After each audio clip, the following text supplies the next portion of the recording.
আজকের ভিডিওতে তোমাদের সকলকে স্বাগত। আজকে আমরা যে টপিকটি নিয়ে আলোচনা করব সেটা হচ্ছে ইনসিটু কনজারভেশন। তো আমরা আগের ক্লাসে অফলাইনে আমরা ইনসিটু এবং এক্সিটু কনজারভেশন নিয়ে পড়েছি। একটু ছোট করে বলে দিই, ইনসিটু কনজারভেশন মানে অন সাইট কনজারভেশন, মানে একটা জীবকে তার নিজস্ব পরিবেশের মধ্যেই সংরক্ষণ, মানে বাঘকে একটা বনের মধ্যেই সংরক্ষণ, হরিণকে একটা বনের মধ্যেই সংরক্ষণ, সেটা যে কোনো বনে হোক না, সেটা আমাদের মধ্যপ্রদেশের বনে হোক বা পশ্চিমবঙ্গের বনে হোক। তো আজকে আমরা যেটা পড়বো সেটা হচ্ছে ইনসিটু কনজারভেশনের যে বিভিন্ন ভাগ আছে সেগুলো। এক নাম্বার কি আমাদের ন্যাশনাল পার্ক বা জাতীয় উদ্যান। ন্যাশনাল পার্ক নাম শুনেছো, একটা উদাহরণ দাও।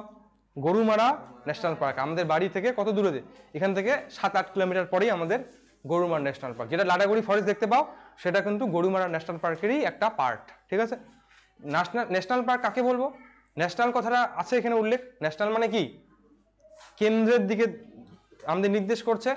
ন্যাশনাল পার্ক মনে রাখবে আমাদের রাজ্য সরকার তৈরি করতে পারে না, ঘোষণাটা কে করে? কেন্দ্র সরকার।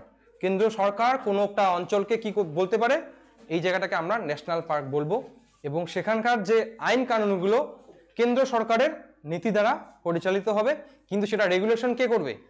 State government. আমাদের যে গরুমারা ন্যাশনাল পার্কটা সেটা কে ক্রিয়েট করেছিল? সেন্ট্রাল গভর্নমেন্ট, মানে কেন্দ্র সরকার, কিন্তু সেটা পরিচালনা কে করে? রাজ্য সরকার। নিয়ম কানুন কার দ্বারা চলে? আবার কেন্দ্র সরকার। বুঝতে পারলে? এটাকে আমরা কি বলবো? জাতীয় উদ্যান। এবার জাতীয় উদ্যানে মনে রাখবে আমরা একটা গোটা বাস্তুতন্ত্র, মানে একটা গোটা পরিবেশকেই সংরক্ষণ করাটাই হচ্ছে আমাদের প্রধান উদ্দেশ্য। কেন বললাম এই কথাটা পরে দেখবে। কি বলা আছে? কেন্দ্র সরকারের নিয়ন্ত্রণাধীন বিশেষ বাসস্থান কেন্দ্রিক সংরক্ষিত অরণ্য, যেখানে বনজ সম্পদ এবং বিভিন্ন বন্য প্রাণীদের কি হয়, আমরা চিরস্থায়ী সংরক্ষণ করি। সেটা বন্য প্রাণী, সেটা হরিণ হতে পারে, গন্ডার হতে পারে, অথবা বনজ সম্পদ। যেমন আমাদের বনজ সম্পদ কি? এই গরুমারা ফরেস্টের কি? শাল গাছ। কি শাল গাছ একটা বনজ সম্পদ, ওটা চুরি করলে কি হয়ে যাবে? শাল গাছের পরিমাণ কমে যাবে। তাহলে এটা হচ্ছে জাতীয় উদ্যান। কি কি জাতীয় উদ্যান? অবশ্যই এখান থেকে কোন রাজ্যের কোন জেলায় কোন ন্যাশনাল পার্ক আছে মনে রাখবে। ভারতবর্ষের প্রথম যে ন্যাশনাল পার্ক তার নাম হচ্ছে হেইলে ন্যাশনাল পার্ক। কি নাম? এই দেখ, হেইলি ন্যাশনাল পার্ক বা হেইলি জাতীয় উদ্যান। কিন্তু সেটার বর্তমান নাম কি? Corbett national park. এবার পরীক্ষা আসবে, করবেট ন্যাশনাল পার্ক কোন রাজ্যের? উত্তরাখণ্ড। এবার কিন্তু এগুলো মনে রাখতে হবে, রাজ্য অনুযায়ী ন্যাশনাল পার্ক তোমাদের মনে রাখতে হবে। আমাদের ভারতের কি আছে? পশ্চিমবঙ্গের কি আছে? জলদাপাড়া আছে। জলদাপাড়া কিন্তু 2012-র আগে কি ছিল? অভয়ারণ্য। কিন্তু বর্তমানে সেটাকে কি ঘোষণা করা হয়েছে? ন্যাশনাল পার্ক রূপে আমরা ঘোষণা করেছি। ওদিকে বলে দে যে চিল্লাইতে না। বুঝা গেল? এইবার আর কি কি ন্যাশনাল আছে? আমাদের গরুমারা, মধ্যপ্রদেশের কানহা, তারপর কি বান্ধবগড়, এগুলো হচ্ছে জাতীয় উদ্যান।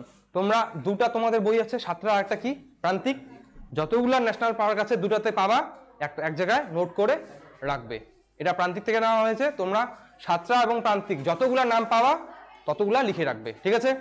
এরপরে গরুমারা আমরা কি সংরক্ষিত করি বলতো? এক শৃঙ্গ গন্ডার। গন্ডার দুই ধরনের পাওয়া যায়, কারো ক্ষেত্রে একটা শৃঙ্গ থাকে, কারো ক্ষেত্রে দুটো। আমাদের ইন্ডিয়াতে যেগুলো পাওয়া যায় সেগুলো হচ্ছে এক শৃঙ্গ গন্ডার, আর যেগুলো আফ্রিকায় পাওয়া যায় সেগুলো হচ্ছে দ্বিশৃঙ্গ গন্ডার। এটা আমাদের গাউর। গাউর জন্য তোমরা, আমরা যখন ছোট ছিলাম, আমি যখন 2-তে পড়তাম, মনে ধরো আমাদের দিকে গাউর এসেছিল, বাইসন যেটাকে আমরা বলি।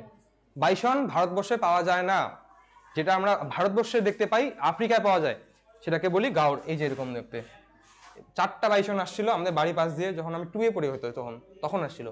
অনেক মানুষকে আমরা এখানে, একটা মানুষ গেছিল গ্লাস দিয়ে তাড়াইতে, এই শিং দিয়ে একবারে নাড়ি ভুড়ি সব বের করে দিয়েছে আমরা এখানে, ওই যে ওদের বাড়ি পাশেই। এটা হচ্ছে কি? গাউর। তাহলে এটা আমরা বাইসন কিন্তু বলবো না, ইন্ডিয়ান বাইসন বলতে পারো, কিন্তু আমরা ভালোবাসায় কি বলবো? গাউর। করবেট ন্যাশনাল পার্কে কি কি পাওয়া যায়? আমি করবেটে গেছিলাম, আমাদের 2019-এ কলেজ থেকে নিয়ে গেছিল।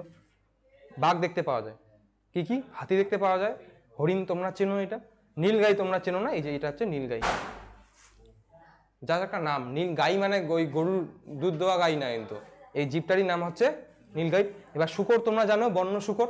আমরা যেগুলো শুকর দেখতে পাই ওগুলো হচ্ছে আমাদের এদিকে শুকর, কিন্তু ওগুলা আকারে অনেক বড় হয়, বন্য শুকরগুলো আকারে একটু ছোট হয়। আর কি? পাইথন। পাইথন এক ধরনের সাপ হচ্ছে। এই ছিল তোমাদের ন্যাশনাল পার্ক। এবার ন্যাশনাল পার্কের কি কি বৈশিষ্ট্য আছে? ভালো করে পড়তে হবে আমাদের ন্যাশনাল পার্কের বৈশিষ্ট্যগুলো। প্রথম বৈশিষ্ট্য কি, কেন্দ্র সরকারের নিয়ন্ত্রণাধীন হলেও কি বললাম, জাতীয় উদ্যানটি রাজ্যের অন্তর্গত, সেই রাজ্য আইন প্রয়োগ করে রক্ষণাবেক্ষণ করে। যেই ফরেস্ট গার্ডগুলো থাকে সেগুলো কে নিয়োগ করছে, রাজ্য সরকার, কেন্দ্র সরকার না। 2 নম্বর কি, জাতীয় উদ্যানের আয়তন আকারে অনেক বড় হয়, অভয়ারণ্য আকারে একটু ছোট হয়। তারপর কি, গবেষণার সুযোগ নেই। এই না যে তুমি রিসার্চ কোর্স পিএইচডি করছো, যে একবার ন্যাশনাল পার্কের ভিতরে তোমাকে অনুমতি দিল, আমি একটা বাঘের উপর গবেষণা করব, আমাকে পারমিশন দেন, না, পারমিশন তোমাকে দেবে না। তারপর কি, পর্যটক প্রবেশ করতে পারে, তবে প্রাণী হত্যা, গাছ কাটা, চড়ুইভাতি মানে পিকনিক সম্পূর্ণভাবে নিষিদ্ধ। তুমি ন্যাশনাল পার্কের ভেতরে যদি আমাদের গরুমারা ন্যাশনাল পার্কে যাও, আগে দেখবা টিকিট কাটতে লাগে, তোমাকে টিকিট কাটবে, তারপর তুমি তোমার গাড়ি নিয়ে যেতে পারবে না, ওদের কতগুলো সাফারি গাড়ি আছে, ওই গাড়ি করেই তুমি একমাত্র যেতে পারো। এবার এতে কি হয়, লাভ হয় না লস হয়? সরকারের লাভ হয়। ওটাকে বলা হয় eco tourism. Eco tourism, eco মানে হচ্ছে পরিবেশ বান্ধব, ট্যুরিজম, ইকো ট্যুরিজম মানে পরিবেশ বান্ধব। এখানে কি হচ্ছে, ওই যে টাকাটা পাচ্ছে না ট্যুরিস্টের ঘুরিয়ে, ওই টাকাটা কি জঙ্গলের রক্ষণাবেক্ষণে আমাদের কাজে লাগে, পশুদের চিকিৎসায় কাজে লাগায়। লাস্ট কি, এবং তুমি এই না যে, একটা মনে রাখবে পয়েন্ট, সেটা হচ্ছে অফিসে চাপ না, ক্যামেরা লাগবে, ওইদিকে লাস্টে আসছিস, ওইদিকে বস গিয়ে।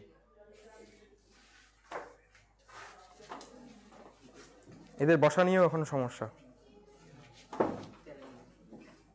ধন্যবাদ তাড়াতাড়ি বসার জন্য। এইবার তুমি যদি ন্যাশনাল পার্কে যাও না, আমরা করবেটে গেছিলাম ছোটবেলায় বলতে আমি যখন কলেজে 3rd ইয়ারে পড়তাম 2019-এ, ওখানে অনেক কুলের গাছ ছিল। কুল, আমাদের যে বনকুলগুলো খাই না, প্রচুর কুলের গাছ ছিল, এবং হরিণগুলো কি করছিল, কুলের গাছগুলো খাচ্ছিল, কুল ফলগুলো যে পড়ছে কুলগুলো খাচ্ছিল। আমার দেখে লোভ লাগতেছিল, একদম লাল টকটকা, চারিদিকে ভর্তি। আমাদের যে গাড়িটা ছিল, আমরা 5 জন ছিলাম স্টুডেন্ট, আর স্যার ছিল আমাদের, আরেকজন গাইড ছিল বন্দুক নিয়ে, কারণ বাঘ আছে যেহেতু করবেটে, বাঘ আসতেই পারে। এবার আমি বললাম যে স্যার একটা খাই না, কুল নিয়ে না, খাও, আমি তোমাকে 12,000 টাকা ফাইন দিয়ে দেবো। একটা মানে তুমি ন্যাশনাল পার্ক থেকে কোনো একটা খাবারও তুমি নিতে পারবে না। গরুমারা ন্যাশনাল পার্কে যাও, যে গেটগুলো আছে না, ওখানে গিয়ে একটু ফটো তোলার জন্য দাঁড়াও তো, 5 মিনিটও দাঁড়াতে পারবে না, দেখবে ফরেস্ট গার্ড সঙ্গেই ওরা টহলদারি করে বেড়ায়, সঙ্গে ভাগাই দেবে, এইখান থেকে যা। ন্যাশনাল পার্কে তুমি থাকতেও পারবে না, দাঁড়াতেও পারবে না, ওদের কোনো যে ফল টল আছে সেগুলো নিতে পারবে না, ফুলও নিতে পারবে না, ফলও নিতে পারবে না, এবং তুমি আগ্নেয়াস্ত্র সহ, এই না যে বন্দুক নিয়ে আমি শিকার করতে যাচ্ছি, সেটারও প্রবেশ নিষেধ। প্রত্যেকটার ক্ষেত্রেই যেগুলো আমরা পড়বো ন্যাশনাল পার্ক, অভয়ারণ্য, সবগুলোর ক্ষেত্রে একটা পয়েন্ট কমন, আগ্নেয়াস্ত্র এবং শিকার সম্পূর্ণভাবে নিষেধ। বুঝতে পারলে? তারপরে কি আছে, জিন পুল সংরক্ষণের ব্যবস্থা নেই। জিন পুল মানে বোঝায় টোটাল জিন, ওই যে টোটাল যে জীবগুলো আছে না একটা ন্যাশনাল পার্কের মধ্যে, তাদের মধ্যে যতগুলো জিন আছে তাদের একত্রে বলা হয় জিন পুল। সুইমিং পুল যেমন আমরা বলি, সুইমিং পুলে অনেক জল থাকে, তেমনি জিন পুল হচ্ছে অনেকগুলো জিন মিলে আমাদের তৈরি করে জিন পুল। এখানে এরকম কোনো ব্যবস্থা নেই যে বাঘের জিনগুলোকে আমরা সংরক্ষণ করে রাখবো, এরকম কোনো ব্যবস্থা নেই। এটা হচ্ছে ন্যাশনাল পার্কের উদাহরণ, বৈশিষ্ট্য। এরপর আমরা কি আসবো, অভয়ারণ্য। এটাকে আমরা ইংরেজিতে বলি কি, স্যাঞ্চুয়ারি, ওয়াইল্ড লাইফ স্যাঞ্চুয়ারি। অবশ্যই বাংলা ইংরেজি দুটোর নামই মনে রাখবে, ওয়াইল্ড লাইফ স্যাঞ্চুয়ারি। আগেরটা যেমন কেন্দ্র সরকারের নিয়ন্ত্রণাধীন, এটা কার দ্বারা নিয়ন্ত্রণাধীন, রাজ্য সরকার। রাজ্য সরকার নিজের ইচ্ছা মতো কোনো জায়গাকে ওয়াইল্ড লাইফ স্যাঞ্চুয়ারি বা অভয়ারণ্য রূপে ঘোষণা করতে পারে। এবং এখানে কি, ভালো করে এই জায়গাটা মনে রাখবে, বিশেষ প্রজাতিকে কেন্দ্র করে আমরা অভয়ারণ্য ঘোষণা করা হয়। কেন দাঁড়াচ্ছিস, কি বললাম, ন্যাশনাল পার্কে কি করি আমরা, একটা গোটা পরিবেশকেই আমরা সংরক্ষণ করি, কিন্তু এখানে আমরা পরিবেশটা সংরক্ষণ করা আমাদের মূল উদ্দেশ্য না। মূল উদ্দেশ্য কি, একটা প্রজাতি, যেমন সেটা পাখি প্রজাতি হতে পারে বা অন্য কোনো প্রজাতি হতে, সাপের প্রজাতি হতে পারে, আমাদের মূল উদ্দেশ্য হচ্ছে এটা। যেমন একটা উদাহরণ দেই, এই দেখো কুলিক ওয়াইল্ড লাইফ স্যাঞ্চুয়ারি, এটা রায়গঞ্জে আছে, সেখানে আছে। এইখানে আমরা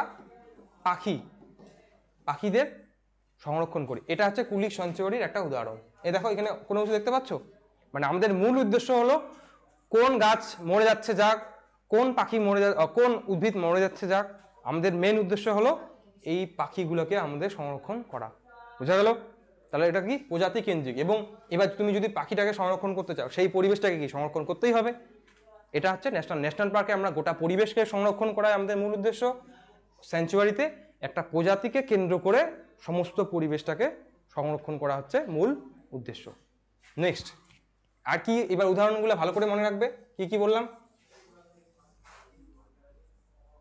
বেতুয়া ঢড়ি, সেটা হচ্ছে নদীয়াতে, সজনেখালি, তারপর কুলিক রায়গঞ্জে, বল্লভপুর বীরভূমে, এগুলো হচ্ছে উদাহরণ। তারপর মহারাষ্ট্রের কি মেলঘাট, আর কেরলের পেরিয়ার অভয়ারণ্য উল্লেখযোগ্য। আমি আগে বললাম দুইটা বইয়ের যতগুলো আছে সবগুলোই মনে রাখবে কোন রাজ্যে এবং কোথাকার। এবার দেখো এই যে মেলঘাট আছে আমাদের, মেলঘাটে কি সংরক্ষণ করা হয়? স্লথ বিয়ার, আর একটা হচ্ছে বা স্লথ বিয়ারের ছবিটা এখানে অ্যাড করা নেই, ভাল্লুকের মতো দেখতে, কিন্তু ওটা গাছের মধ্যে ঝুলে থাকে, কালো রঙের হয়, গাছের মধ্যে ঝুলে থাকে স্লথ বিয়ার, চারটা পা দিয়ে ঝুলে থাকে। তারপর কি অ্যান্টিলোপ, এই যে না এটা না, অ্যান্টিলোপ হচ্ছে তোমাদের এটা হচ্ছে তোমাদের অ্যান্টিলোপ। এগুলো হচ্ছে তো হরিণ, তোমাদের নর্মাল চিতল হরিণ যাদের বলি, বুনো শুয়োর এবং নানা রকম পাখি সংরক্ষণ করা হয় একটা অভয়ারণ্য। আমাদের এখানে একটা স্যাংচুয়ারি আছে, কি যেন ওটার নাম, ন্যাশনাল মানে চালসা পার হয়ে, নাম কি যেন ওটা, বই দেখ নাম লেখা আছে, কি যেন নামটা, চাপড়ামারি ওয়াইল্ড লাইফ স্যাংচুয়ারি। ওখানে কি সংরক্ষণ করা বলতো? গন্ডার, তারপর আমাদের কি বলে ওগুলোকে, বাইসন, এগুলো মানে ইন্ডিয়ান বাইসন যেটা গাউট যেটা বললাম সেটা সংরক্ষণ করা। চলো এবার অভয়ারণ্যের কিছু বৈশিষ্ট্য আমরা দেখে নিই। এগুলো পড়া সোজা একদম, তাই চাপ নেওয়ার দরকার নেই। কি প্রথম বৈশিষ্ট্য? আমাদের রাজ্য সরকারের নিয়ন্ত্রণাধীন, যেটা আমরা আগেই বললাম, এবং প্রজাতিভিত্তিক সংরক্ষণ। পর্যটনের জন্য অনুমতি প্রয়োজন। তুমি যদি ওখানে ঘুরতে যেতে চাও ওই ন্যাশনাল পার্কের মতোই কি তোমাকে আগে অনুমতি নিতে হবে, তারপর তুমি ঘুরতে যেতে পারবে। তারপর অরণ্যের সীমানা কি বিধানসভার সম্মতি নিতে হবে। মানে আমাদের পশ্চিমবঙ্গে যদি কোনো একটা জায়গাকে তুমি অভয়ারণ্য রূপে ঘোষণা করতে চাও, তাহলে কি পশ্চিমবঙ্গে কি বিধানসভা আছে, যেগুলো আমরা এমএলএ বলি, এমএলএরা যেখানে থাকে সেখানে কি ওরা কোনো একটা অভয়ারণ্য করার জন্য বিল তৈরি করবে যে আমরা এই জায়গাটাকে অভয়ারণ্য রূপে ঘোষণা করতে চাই। তারপর ওখানে সবাই মিলে সম্মতি দিবে। যদি বেশি জন হাত তোলে যে না আমরা অভয়ারণ্যটা করতে রাজি, তাহলে সেই জায়গাটা বিলটা পাস হবে এবং সেই জায়গাটাকে আমরা কি অভয়ারণ্য রূপে ঘোষণা করব। যদি বিলটা পাস না হয় তাহলে হবে না। তারপর কি, এই যে আগে বললাম সবগুলার ক্ষেত্রেই যেটা কি কমন, সেটা হচ্ছে বন্যপ্রাণী হত্যা, চোরা শিকার, আগ্নেয়াস্ত্র, বন্দুক টন্দুক নিয়ে যাওয়া যাবে না। অভয়ারণ্য খতম। এরপর আমাদের পড়তে হবে কি, সংরক্ষিত বনাঞ্চল। এবার দেখা গেল আমাদের একটা জায়গা ন্যাশনাল পার্কের, মনে করো এইটা একটা ন্যাশনাল পার্ক মনে করো। এবার এখানকার দেখা গেল হঠাৎ করে বা একটা অভয়ারণ্য ধরো, এর মধ্যে বন্য প্রাণীর সংখ্যা কমে যাচ্ছে। যে গরু ন্যাশনাল পার্ক বা অভয়ারণ্য ঘোষণা করেও সেই জায়গাটা কি ঠিকমতো প্রোটেকশন দেওয়া যাচ্ছে না, চুরি করে কাটছে। তাহলে সেই জায়গাটাকে আমরা কি বলবো? সংরক্ষিত বনাঞ্চল। রাজ্য সরকার এটাও কি নিয়ন্ত্রণ করে? রাজ্য সরকার নিয়ন্ত্রণাধীন যে অরণ্যে বন্য প্রাণীর সংখ্যা কমে গেলে বন বিভাগের নির্দেশে কি হয়, নির্দিষ্ট সময়কালের জন্য জনগণের কি প্রবেশ একদম নিষিদ্ধ। আগেরগুলোতে কি ছিল, তুমি পারমিশন নিয়ে যেতে পারো, এখানে পারমিশন নিয়েও যেতে পারবে না। তাকে আমরা কি বলি? সংরক্ষিত বনাঞ্চল। আমরা একটা ন্যাশনাল পার্ককেও সংরক্ষিত বনাঞ্চল রূপে ঘোষণা করতে পারি। মনে করো 6 মাসের জন্য বললাম, 6 মাস এখানে কেউ যাবে না, কারণ এটা এদের প্রজননের সময়। এই সময় ওই জায়গাটাকে আমরা কি বললাম? সংরক্ষিত বনাঞ্চল। আবার 6 মাস পর আবার ন্যাশনাল পার্ক হয়ে গেল ওটা, তখন আবার সবাই যেতে পারে পারমিশন নিয়ে। উদাহরণ কি কি, এই যে পশ্চিমবঙ্গের চাপড়ামারি, তারপর কি বৈকুণ্ঠপুর কোথায় আছে? শিলিগুড়িতে আমাদের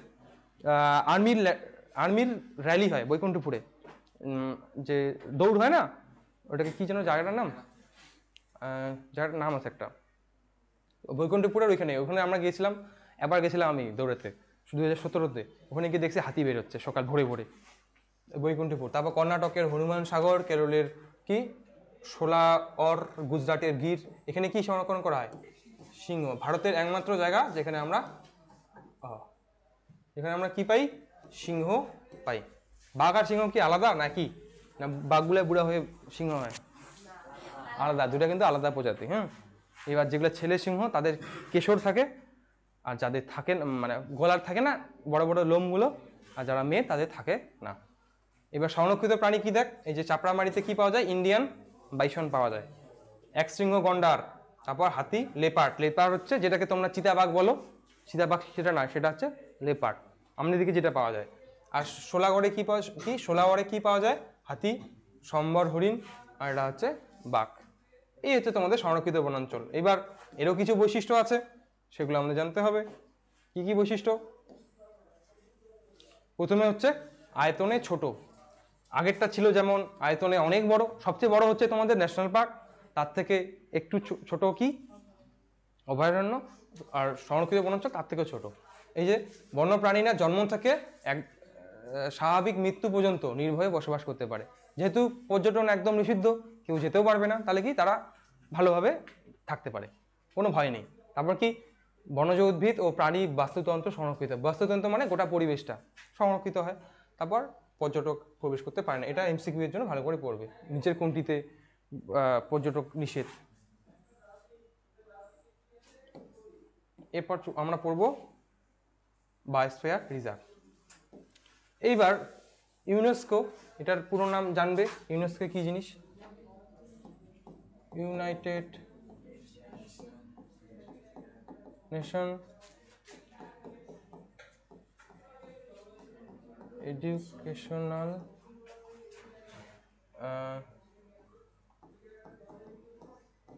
সায়েন্টিফিক অ্যান্ড কালচারাল অর্গানাইজেশন।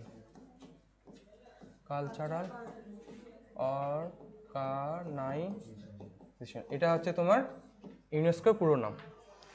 এবার 1975 সালে কি করছে ইউনেস্কো, একটা প্রোগ্রাম চালু করছে, সেটাকে আমরা বলি ম্যাপ, শর্টকাটে বলি MAB, পুরো নাম মনে রাখবে, ম্যান অ্যান্ড বায়োস্ফিয়ার প্রোগ্রাম। এটার কি একটা একটা মনে কর কমিটি তৈরি করছে, তারা কি করেছে যে আমাদের যে পরিবেশটা সংরক্ষণ করার জন্য নির্দিষ্ট এলাকাকে কি ঘোষণা করেছে, বায়োস্ফিয়ার রিজার্ভ রূপে। বৃহৎ অঞ্চলকে, অনেক বড় একটা বাস্তুতন্ত্রকে আমরা কি বলবো, একত্রিতে সংরক্ষণ। উদ্দেশ্য কি কি? সংরক্ষণ, যে ওখানকার যে উদ্ভিদ প্রাণী প্রজাতি থাকতে হবে সেগুলোকে আমাদের সংরক্ষণ করা উদ্দেশ্য। গবেষণা, আগেরটার ক্ষেত্রে কি ছিল, গবেষণার কোনো ন্যাশনাল পার্কে গবেষণার সুযোগ ছিল নেই, কিন্তু এখানে তুমি পারমিশন নিয়ে গবেষণা করতে পারো যে কীভাবে বন্যপ্রাণীদের আরও ভালো করা যায়, পরিবেশটাকে কীভাবে চেঞ্জ করা যায়, নতুন নতুন প্রাণী ইন্ট্রোডিউস করা যায় কি না, এগুলো গবেষণা। শিক্ষা, এবং সেখান থেকে তুমি মনে করো কোনো একটা উদ্ভিদের ভেষজ গুণ আছে, উপকার পাই, সেই উদ্ভিদটা আমরা কীভাবে পাবো, তোমাকে আগে গবেষণা করতে হবে, পড়তে হবে, তবেই তো জানতে পারবে যে আচ্ছা ওই উদ্ভিদটা থেকে আমরা কীভাবে জানছি যে সিংকোনা গাছের ছাল থেকে কুইনাইন পাই, গবেষণা করছে, পড়ছে, তারপরেই তো পারছে, তাই না? ঠিক এরকম অবস্থা থাকবে। আর কি স্থানীয়দের সহযোগিতা, মানে স্থানীয় মানুষগুলো যাতে উপকৃত হয়। এর আগের এগুলোতে কি ছিল, তুমি ন্যাশনাল পার্কে গিয়ে কোনো কিছু নিতে পারবে না, কিন্তু বায়োস্ফিয়ার রিজার্ভ থেকে তুমি অরণ্যের যে সম্পদগুলো সেগুলো তুমি ব্যবহার করতে পারবে। কিভাবে পারবে আসি দেখি একটা একটা করে। 1 নম্বর বৈশিষ্ট্য দেখো, এখানে বৈশিষ্ট্য গঠন দুইটাই দেওয়া আছে। এই যে এখান থেকে এটা গঠন, হ্যাঁ, এখান থেকে এই পর্যন্ত হচ্ছে তোমাদের গঠন, আর তার সঙ্গে সঙ্গে বৈশিষ্ট্য। 1 নম্বর কি, এখানে বাস্তুতন্ত্রের সংরক্ষণের সাথে সাথে স্থানীয় মানুষ ও অন্যান্য জীব সম্প্রদায়ের সংরক্ষণ করা হয়, গেল। তারপর কি, এবার বায়োস্ফিয়ার রিজার্ভে আমাদের কি থাকে, 3টা অংশ থাকে। কি কি অংশগুলো পড়ি আমরা। একটা থাকে ভিতরের অংশ, এটাকে বলা হয় কোর অংশ, আমি সি দিয়ে করলাম। কোর অংশের বাইরের দিকে কি থাকে আমাদের, বাফার অংশ, এটাকে বি দিয়ে চিহ্নিত করলাম। এবং তার বাইরের দিকে আমাদের কি থাকে, আরেকটা অংশ, তাকে বলা হয় ট্রানজিশনাল অঞ্চল, টি দিয়ে চিহ্নিত করলাম। কোর অংশটা কোনটা, ভিতরে একদম, এখানে একদম প্রবেশ নিষেধ, তুমি পারমিশন নিয়েও দিতে দেবে না, না নিয়ে তো দিতে দেবে না। কারণ কি, কোর অঞ্চলে বন্যপ্রাণীরা যাতে স্বাধীনভাবে প্রজননে অংশগ্রহণ করতে পারে, বংশবিস্তার করতে পারে, ভালোভাবে থাকতে পারে, তার জন্য কোর অঞ্চলে কারো প্রবেশ একদম নিষেধ। এই গেল। তারপরটা কি, বাফার অঞ্চল, এই জায়গাটা। বাফার অঞ্চলে তুমি গবেষণা করতে পারো, তোমার গবেষণার সুযোগ দেবে, তুমি এখানে গিয়ে গবেষণা, শিক্ষা এগুলো পরিচালনা করতে পারো। আর সবচেয়ে বাইরের দিকে কি, ট্রানজিশনাল অঞ্চল। এই অঞ্চলে যে আমাদের ফরেস্টের কি আদিবাসী কমিউনিটিগুলো থাকে, বিশেষ করে যারা সাঁওতাল, এসটি ক্যাটাগরির যারা মানুষ থাকে, তারা বেশিরভাগ দেখবে বনে থাকে। তুমি রামসাইয়ে যাও, রামসাইয়ে ফরেস্টের ভিতর দেখবে কত আদিবাসী মানুষগুলো আছে। আমাদের কলেজ থেকে আবার রামসাইয়ের ফান্ডিংও করা হয়, তাদের 3 বেলার ভাত খাওয়ানো হয়, আবার বিএড কলেজ থেকে 3 বেলা বাচ্চাদের খাওয়া পড়াশোনা কন্ট্রোল করে আমাদের কলেজের যিনি মেন প্রেসিডেন্ট, সে। তাহলে এই অঞ্চলে কি মানুষ চাষবাসও করতে পারে, কিন্তু এই না যে আমি গিয়ে ওখানে চাষবাস করবো, হবে না। ওখানকার আদিবাসী মানুষগুলোই একমাত্র সেটার রাইট আছে, এবং সেখান থেকে কি করতে পারো তারা পর্যটনের জন্য বিনোদন। এবার দেখবে যদি তোমরা লাটাগুড়িতেও যাও, দেখবে লাটাগুড়ি ফরেস্টের ভেতরে দেখবে সাঁওতালগুলা মাঝে মাঝে আবার নাচ করে। নাচ করে কেন? আবার ওদের ওই নাচের থেকে কি টাকা একটা ইনকাম হয়। ওই টাকাটা কি করে, যে কলকাতা বা অন্য শহর থেকে যারা আসে ন্যাশনাল পার্কে ঘুরতে, তাদের নাচ দেখিয়ে তারা কি করে, মানে ওদের আদিবাসী নৃত্য, ঢোল বাজিয়ে সিম্পল নাচ, এই না যে ডিজে বাজিয়ে নাচ করছে, ওরকম না। ওই সিম্পল নাচগুলো দেখে কি করে ওরা ইনকাম করে, এতে কি হয় ওদেরও লাভ হয়। এবার দেখ আদিবাসী মানুষগুলোকে যদি ওই টাকা ইনকামের সোর্সটা না দিস, তারা কি করবে? গাছ কাটবে আর বিক্রি করে দিয়ে খাবে। তার জন্য সরকার কি করেছে, তোমাদের একটা ব্যবস্থা করে দিয়েছে, যাতে তারা উপার্জন করতে হবে। যতই ভালো হও না কেন, তো যদি পকেটে টাকা না থাকে তো কিভাবে বাঁচবি? তাদের জন্য সরকার একটা ব্যবস্থা করে দিয়েছে এগুলা। ওখান থেকে তোমরা মানে ওরা এই ট্রানজিশন অঞ্চল থেকে যে মধু, মোম, কাঠ, জ্বালানির জন্য কাঠ, সেগুলো সংগ্রহণ করতে পারে। এই হচ্ছে তোমাদের বায়োস্ফিয়ার রিজার্ভ গেল এটা। এরপরে কি আছে? উদাহরণ বায়োস্ফিয়ার রিজার্ভে প্রথম যে বায়োস্ফিয়ার রিজার্ভ আমাদের, সেটা কি? নীলগিরি। কোথাও গেলো? এই যে তামিলনাড়ু নীলগিরি। এবার রাজ্য থেকে শুরু করে গোটাটাই মনে রাখবে। ভারতের প্রথম বায়োস্ফিয়ার হচ্ছে নীলগিরি। আমাদের সুন্দরবন পশ্চিমবঙ্গের বায়োস্ফিয়ার রিজার্ভ। অসমের মানস, উত্তরাখণ্ডের নন্দা দেবী। মানুষে বাঘ থাকে, বাঘ পাওয়া যায় মানুষে। এইবার এই যে সুন্দরবনে কি পাওয়া যায়? আমাদের রয়্যাল বেঙ্গল টাইগার। মানুষে কি পাওয়া যায়? হাতি, বাঘ। প্রত্যেকবার মানুষ কোথায় আছে? আসামে। প্রত্যেকবার আমাদের জলঢাকা নদীতে কি হয়ে যায়? ব্রহ্মপুত্র নদীতে বৃষ্টি হয়, বন্যা হয়, প্রচুর হাতি আমাদের মারা যায় এই বন্যার ফলে। চলো, আমাদের বায়োস্ফিয়ার রিজার্ভ শেষ। এরপরে কি আছে? জেএফএম, আমাদের ইনসিটু কনজারভেশন শেষ। এবার আমরা নেক্সট যে আসবো সেটা হচ্ছে জেএফএম। এটা তোমরা পরের পার্টে পাবে। আজকে ভিডিওটি দেখার জন্য থ্যাংক ইউ।